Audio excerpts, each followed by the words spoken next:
Hey guys, we try to avoid these sitting in a room talking to a camera type videos, but today it's a little bit too cold and windy and snowy outside, particularly the wind. The snow's not a problem, but the wind is a problem for talking videos, so unfortunately you have to put up with sitting in the room today. So to make it a little less unpleasant, Hina Ningyo. So it's the doll festival. So anybody who has girls in the house, usually this time of year, will put the Hina Ningyo up. So from now till 3rd of March, this will be in this room. So this one is actually being passed down through the family, from the mother's side through the family. You've got the emperor and the empress at the top, and then various courtiers and different people from the top to the bottom here. So all those things have to be arranged in that particular order. There's different versions. We've shown you these things before on the festivals playlist. There's lots of these. We actually went to a place once that had lots and lots of them. So over the years we've showed you lots of different ones at different people's homes and different ones in the shops and different ones in museums as well. So if you're into that sort of thing, have a look in the festivals playlist, lots of them. So you don't have to look at this face, you can look at this while I give you this important information. And then at the end we'll give you a close-up of all those guys and play some nice music for you too. So the reason for this video is a couple of people have asked, they heard that the state of emergency has been extended in Japan, but also people just wanted to know what was happening in Japan as far as corona and all that sort of thing. So time for an update apparently. So some numbers first of all, 127 million people in Japan, 388,153 people have tested positive so far in the last year. Of those 388,000, 337,000 were discharged, 5,792 deaths, and then recently what's been happening is, some of you will be aware, they had the Go to Travel campaign, Go to Eat campaign. It was a bit of a bad idea, encouraging people to travel and go to restaurants, and it didn't work out very well. So the people testing positive went up to 7,000 a day, and now they stopped that Go to Travel and Go to Eat campaign, and they've had a state of emergency going since the 7th of January, and the people testing positive has dropped from 7,000 a day to 3,000 a day. So it's working, but they decided that they needed to extend it for another month. So they extended the state of emergency. It's in 7 prefectures. It's not in all the prefectures, but in 7 prefectures it's been extended until the 7th of March. So we explained it last time. There's no real laws or rules or penalties as yet. It's just they ask us not to go out so much, and they ask us to try and be home by 8 o'clock at night, and they ask restaurants and bars to please close by 8 o'clock at night. So it's all the biggest prefectures are included in this, the 7 biggest prefectures, and some of the smaller ones surrounding them as well. So it seems to, the first part of the state of emergency seems to have worked, and I think it seems to be just the mood that declaring the state of emergency creates. You know, the Go to Travel and Go to Eat campaign created a mood of, oh, okay, everything's okay now. So everybody sort of relaxed and started to go about their business, and the result of that obviously was that the number of cases went up. So when they declare a state of emergency, everybody, we feel it, our friends and family, everybody goes, woof. And unfortunately the people that we work with and the people that we get our income from as well. So we can see both sides of this, you know, for us personally, but also for a lot of the people that we know that are in the tourism industry, people that own restaurants and bars and hotels, and you know, a lot of the people we've talked to you about over the years, you know, our friends up at Hakuba are getting ready for a good snow season, and suddenly it's just boof, you know, because obviously the state of emergency just kills them. Nobody's going to go there now. They can't take bookings. The Go to Travel thing's off. So for all of us, it directly affects us, you know, it kills our income, and it just, from that point of view, it's like, you know, no. When we heard that extended it for another month, it's sort of terrible, you know. However, we can also see the other side of it. We can also see the logic in what they're doing. You know, if we can take the pain now, then until we get on top of the corona thing a bit more, until the vaccinations go out. The vaccinations will be going out starting at the end of this month, they'll start to do the healthcare workers. So over the next few months, the vaccinations will start to go out. So if we can just take the pain now and you know, it'll be okay later, won't it? So look, on that vaccination topic too, you know, obviously the internet's full of people at the moment with their, you know, it's all a conspiracy and it's all the government's fooling you. And we know these videos are always unpopular because the people who think that COVID's just a big conspiracy and it's not real, they don't like these videos because they think that we're taking that we've fallen for the fake thing and that, you know, it's not real and that we're stupid for believing it. We got those people who don't like these videos, but we've also got the other people who think we don't take it seriously enough.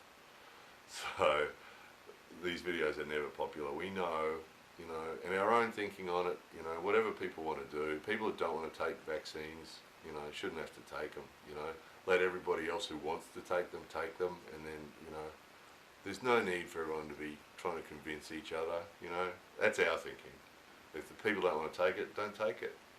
And then just leave the rest of us alone that want to take it, and everything's good. No problem. That's our thinking, but anyway, we don't make the decisions about such things, so there's no point in complaining to us, is there? So, yeah, the 8 o'clock thing's been a bit strange. They told all the restaurants and bars they want them to close at 8 o'clock. So for their reputations, they're trying to be good corporate citizens and close at 8 o'clock. But what we're seeing as a result of that is that the restaurants around here that are usually not so busy are really, really busy now because everybody's trying to go and eat between 6 o'clock and 8 o'clock at night, which means the restaurants that are normally only, you know, half full are full every night now, you know, and so it seems to be the result of that decision or the result of that request to close at 8 o'clock is there are more people eating in a shorter space of time. So the restaurants are more busy and there's more people in a small area, which you'd have to assume would actually be worse as far as transmitting COVID than if it was spread out over a 5 or 6 hour period. So we're baffled by the closing at 8 o'clock thing. We don't really see the benefit. But again, we don't make any of these decisions, so it doesn't really matter. Speaking of decisions we don't make, the Olympics. Everybody's still talking about the Olympics like it's going to happen because we've been asked about this lots of times too. And they're all talking about it like it's going to happen. Everybody's assuming it's going to happen. The government's trying to prepare for it like it's going to happen, as they have to, of course. But we guess that a good proportion of the people in charge are probably hoping, and a good proportion of the citizens are probably hoping that the OIC decides, that the Olympic Committee decide to cancel it because it just doesn't seem. We predicted it. We made a video in August last year and predicted that the Olympics wouldn't happen in 2021 when they cancelled them in 2020 and said they're going to hold them in 2021. We predicted in August that it wasn't going to happen in 2021, and we'd like to repeat that because it just seems impossible. You know, there's a chance that by June, July that Japan will be under control. There's a chance if all the vaccines go out that, you know, it might be under control by then. But who's going to come? You know, who are they going to let come? I mean, recently they actually stopped people from other countries coming, non-citizens. So basically, if you're a citizen or a permanent resident, so you could be a foreigner who lives permanently in Japan, has a permanent resident status, were allowed to return to Japan, but other people wanting to come here for a holiday and that sort of thing just weren't allowed.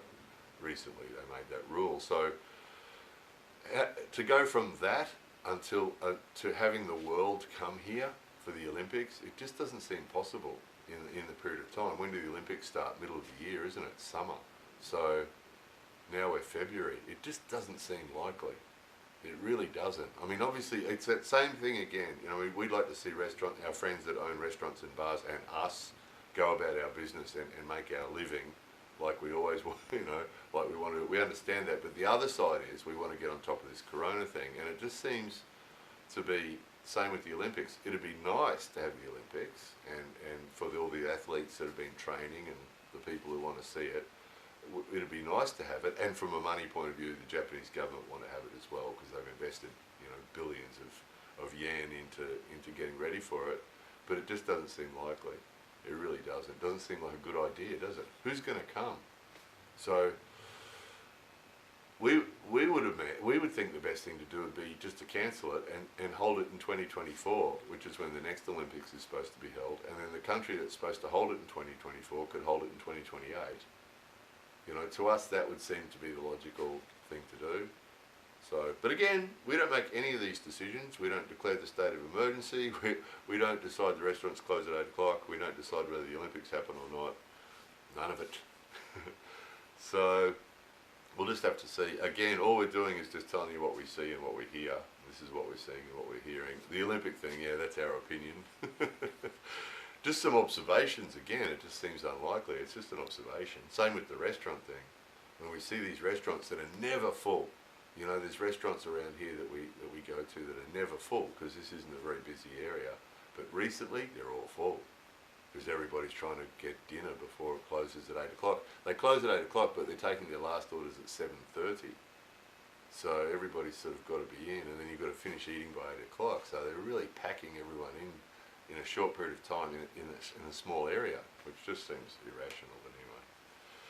So again, you know, compared with the rest of the world, 127 million people and 5,792 deaths so far. Most of them, of course, people over 60, over 70, over 80, over 90. So, you know, again, one death is a tragedy, but